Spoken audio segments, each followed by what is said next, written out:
आज हम लोग न्यूट्रिशन इन एनिमल्स के अंडर में डिस्कस करने वाले हैं न्यूट्रिशन इन अमीबा, यानी कि अमीबा न्यूट्रिशन कैसे लेता है, भोजन कैसे करता है और भोजन का पाचन कैसे करता है, यानी कि कंप्लीटली न्यूट्रिशन का जो प्रोसेस अमीबा के अंडर में हो रहा है, यानी कि अमीबा के अंदर जो न्यूट्रिशन का प्रोसेस हो रहा है वो कैसे हो रहा है, उन्हीं चीज़ों को आज हम लोग डिस्कस करेंगे।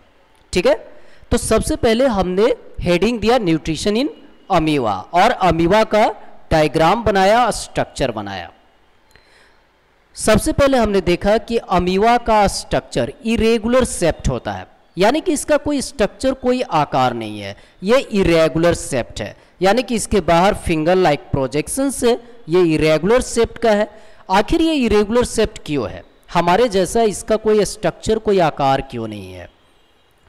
क्योंकि हमारे अंदर स्केलेटल सिस्टम है, जबकि अमीबा के अंदर कोई स्केलेटल सिस्टम नहीं है। हमारे अंदर स्केलेटल सिस्टम हमारे बॉडी को एक स्ट्रक्चर, एक आकार, एक शेप प्रोवाइड कर रहा है, लेकिन अमीबा के अंदर कोई स्केलेटल सिस्टम नहीं है, जिसके कारण इसके बॉडी को कोई स्ट्रक्चर नहीं मिल रहा, कोई आकार नहीं मिल रहा, कोई शेप नहीं मिल रहा है, यानी कि ये इरेगुलर शेप्ड स्ट्रक्चर है। ठीक है, बीच में हमने देखा तो यहाँ पे न्यूक्लियस प्रेजेंट था। न्यूक्लियस जो कि सेल का कंट्रोलिंग सेंटर है, जिसके अंदर जेनेटिक मटेरियल है। बाकी हमने इसके आसपास देखा तो कुछ इस तरह का स्ट्रक्चर दिखाई दिया, कुछ इस तरह का फ्लूइड दिखाई दिया, जिसे हमने कहा साइटोप्लाज्म। यही है साइटोप्लाज्म। साइटो का मतलब होता है सेल, जो कि एक बायोलॉजिकल वर्ड है। साइटो एक बायोलॉजिकल वर्ड है जिसका मतलब होता है सेल। ठीक है, और प्लाज्म का मतलब होता है फ्लूइड, यानी कि क्या हुआ, साइटोप्लाज्म, यानी कि सेल का फ्लूइड। ठीक है, साइटोप्लाज्म क्या है? सेल का फ्लूइड है। और साइटोप्लाज्म का 80 to 90% भाग वाटर होता है, यानी कि जो साइटोप्लाज्म है इसका टोटल भाग, यानी कि टोटल 80 to 90% भाग वाटर होता है। साइटोप्लाज्म का 80 to 90% भाग सिर्फ वाटर है, पानी है। ठीक है, अब देखो, न्यूक्लियस था, साइटोप्लाज्म था, ये अमीबा का बॉडी हो गया, पूरा बॉडी हो गया, सेल बॉडी हो गया। बाहर में कहीं पे अमीबा ने फूड पार्टिकल्स को देखा। जैसे कोई भी चीज़ अगर कहीं पे गिरा हुआ है और हमारे यूटिलाइज का है तो हम उसे उठाने के लिए जाते हैं।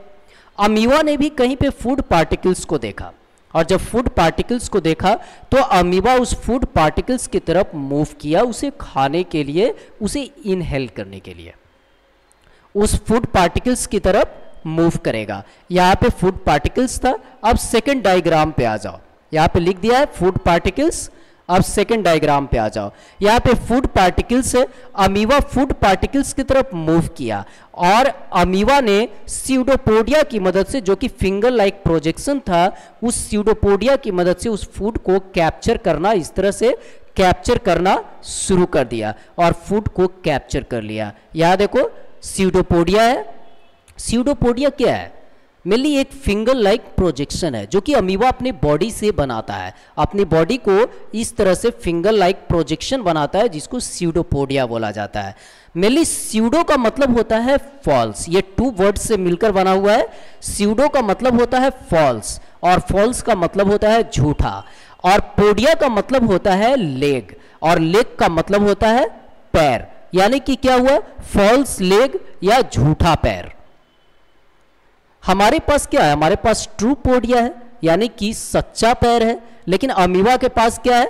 फॉल्स लेग है, यानी कि झूठा पैर है। मेनली स्यूडोपोडिया का मतलब ही होता है झूठा पैर, फॉल्स लेग या झूठा पैर। ठीक है, स्यूडो का मतलब होता है झूठा, फॉल्स या झूठा, और पोडिया का मतलब होता है लेग या पैर, यानी कि अमीबा स्यूडोपोडिया की मदद से इस फूड पार्टिकल्स को इस तरह से कैप्चर करने लगा। ठीक है, इसे कैप्चर कर लिया। अब देखो थर्ड डायग्राम, स्यूडोपोडिया की मदद से फूड पार्टिकल्स को कैप्चर किया और फूड पार्टिकल्स को बॉडी के अंदर इंटर कर लिया। जैसे ही फूड पार्टिकल्स बॉडी के अंदर गया, यहाँ पे अंदर प्रेजेंट था वैक्यूल्स। वैक्यूल्स ने उस फूड पार्टिकल्स को कैप्चर कर लिया, अपने अंदर कर लिया। ठीक है, अब ये वैक्यूल्स इस फूड पार्टिकल्स को कंप्लीटली इसे डाइजेस्ट कर देगा, यानी कि इसके अंदर जो इंपॉर्टेंट सब्सटेंस है, यूटिलाइज करने लायक सब्सटेंस है, यानी कि अमीबा उस सब्सटेंस को यूटिलाइज करेगा अपनी एनर्जी के लिए, अपने बॉडी के ग्रोथ के लिए, मूवमेंट के लिए, रिपेयर के लिए, और वो सब्सटेंस सारा का सारा एब्जॉर्ब हो जाएगा साइटोप्लाज्म के अंदर। यानी कि जो इसके अंदर वैक्यूल्स ने जिस फूड पार्टिकल्स को एब्जॉर्ब किया, उस फूड पार्टिकल्स के अंदर जो एनर्जी है या फिर जो सब्सटेंस है, अमीबा के लिए यूजेबल सब्सटेंस है, उस सब्सटेंस को साइटोप्लाज्म एब्जॉर्ब कर लेगा। ठीक है, जैसे ही एब्जॉर्प्शन हुआ, यहां पे लिख दिया फूड पार्टिकल्स। फूड पार्टिकल्स से वैक्यूल्स ने उसे कैप्चर किया और साइटोप्लाज्म ने उसमें मौजूद प्रोटीन, एनर्जी या जितने भी सब्सटेंस है जो कि अमीबा के लिए यूटिलाइजेबल है, यानी कि इंपॉर्टेंट है, उसे एब्जॉर्ब कर लिया। अब देखो नेक्स्ट, जब यहां पे एब्जॉर्प्शन हो गया तो अब उस वैक्यूल्स के अंदर क्या बच गया? बेकार चीज है, यानी कि एक्सक्रीटिव प्रोडक्ट जिसका अमीबा के अंदर कोई यूज नहीं है, वो बेकार है, वो एक्सक्रीटिव प्रोडक्ट है। अब अमीबा क्या करेगा? उस एक्सक्रीटिव प्रोडक्ट को बॉडी से बाहर एक्सक्रीट कर देगा, थ्रो कर देगा, यानी कि अनडाइजेस्टेड फूड बॉडी से बाहर उसने एक्सक्रीट कर दिया। हम लोग भी एक्सक्रीट करते हैं, हर एनिमल एक्सक्रीट करता है। ठीक है, तो अनडाइजेस्टेड फूड या फिर एक्सक्रीटिव प्रोडक्ट को बॉडी से बाहर एक्सक्रीट कर दिया। क्लियर है? Good.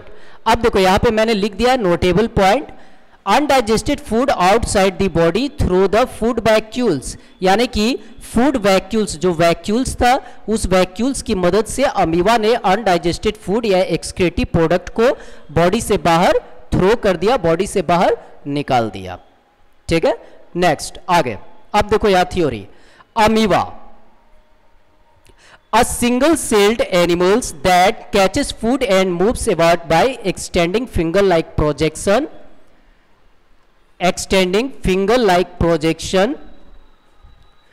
of protoplasm. Amoeba are either free living in damp environment or parasite, यानी कि अमीबा पैरासाइटिक नेचर का भी होता है। इसलिए होता है क्योंकि इसको इससे मतलब नहीं है कि हमें क्या खाना है।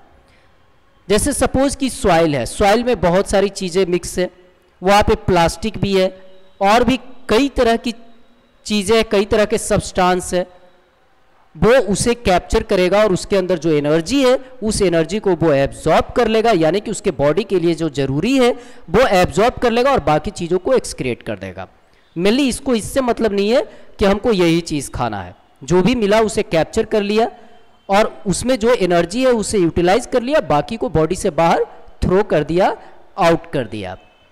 और मेनली ये मूवमेंट किसकी मदद से करता है? स्यूडोपोडिया की मदद से, यानी कि जिसके बारे में बताया फॉल्स लेग या झूठा पैर। ठीक है, next, amoeba has a holozoic nutrition. Mainly ये पैरासाइटिक होता है, लेकिन इसमें कंप्लीटली न्यूट्रिशन किस टाइप का होता है? Holozoic nutrition.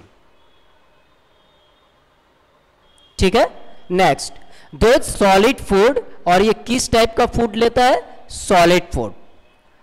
Solid food particles are ingested which react with enzymes and are digested. It is an holozoic, यानी कि किस टाइप का फूड लेता है? ये सॉलिड फूड लेता है और उस सॉलिड फूड को डाइजेस्ट करने के लिए एंजाइम रिलीज करता है, यानी कि एक तरह का डाइजेस्टिव एंजाइम्स का सिक्रीशन करता है और उस डाइजेस्टिव एंजाइम्स की मदद से उस फूड को डाइजेस्ट करता है और डाइजेस्ट करके उसके अंदर जो एनर्जी है उसको यूटिलाइज करता है। ठीक है, next, amoeba move with the help of pseudopodia, यानी कि अमीबा किसकी मदद से मूव कर रहा है? स्यूडोपोडिया की मदद से। एक्सटेंडिंग ऑफ सेल मेम्ब्रेन, जो कि क्या है? एक्सटेंडिंग ऑफ सेल मेम्ब्रेन है, यानी कि जो सेल मेम्ब्रेन है, जो सेल बॉडी है, उसका जो मेम्ब्रेन है, बाहर का लेयर है, उसी को ये एक्सटेंड करके फिंगर लाइक प्रोजेक्शन बनाता है, जिसको स्यूडोपोडिया बोलते हैं। ठीक है, next, food vacuoles is formed, यानी कि इसके अंदर फूड वैक्यूल्स है और फूड वैक्यूल्स की मदद से ही ये फूड को कैप्चर करता है और फूड को कैप्चर करके फिर उसको डाइजेस्ट करेगा और यहाँ पे साइटोप्लाज्म के द्वारा इसका एब्जॉर्प्शन कर लिया जाएगा। ठीक है, next, undigested food is throw out, यानी कि जो फूड डाइजेस्ट नहीं हो पाया उस अनडाइजेस्टेड फूड को बॉडी से बाहर थ्रो कर देगा, निकाल देगा। ठीक है, अब देखो ये अमीबा को हम लोग जब हम लोग न्यूट्रिशन पढ़ते हैं, चाहे किसी भी मेडिकल लेवल में जब भी हम लोग न्यूट्रिशन की बात करते हैं, न्यूट्रिशन पढ़ने लगते हैं, तो अमीबा के बारे में हम लोग क्यों पढ़ते हैं? मेनली अमीबा प्राइमिटिव अर्थ का ऑर्गेनिज्म है, वो भी एनिमल्स है, जो कि एनिमल्स का प्राइमिटिव लाइफ है, यानी कि फर्स्ट लाइफ ऑफ एनिमल्स है।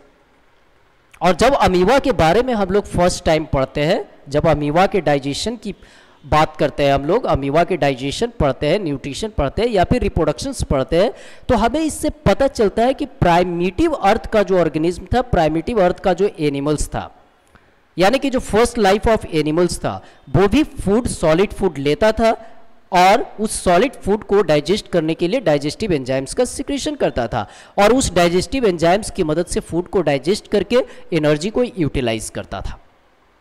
ठीक है, तो यानी कि इस दुनिया में सिर्फ हम नहीं हैं जो सॉलिड फूड ले रहे हैं और उसे डाइजेस्ट कर रहे हैं और एनर्जी को यूटिलाइज कर रहे हैं, बल्कि हमारे अर्थ पे प्राइमिटिव एनिमल्स भी जो बहुत पहले डेवलप हुए थे, वो एनिमल्स भी सॉलिड फूड को लेता था, सॉलिड फूड के अंदर मौजूद एनर्जी को यूटिलाइज करता था, और वो है अमीबा। तो मेनली हम लोगों ने देखा अमीबा का न्यूट्रिशन इन अमीबा।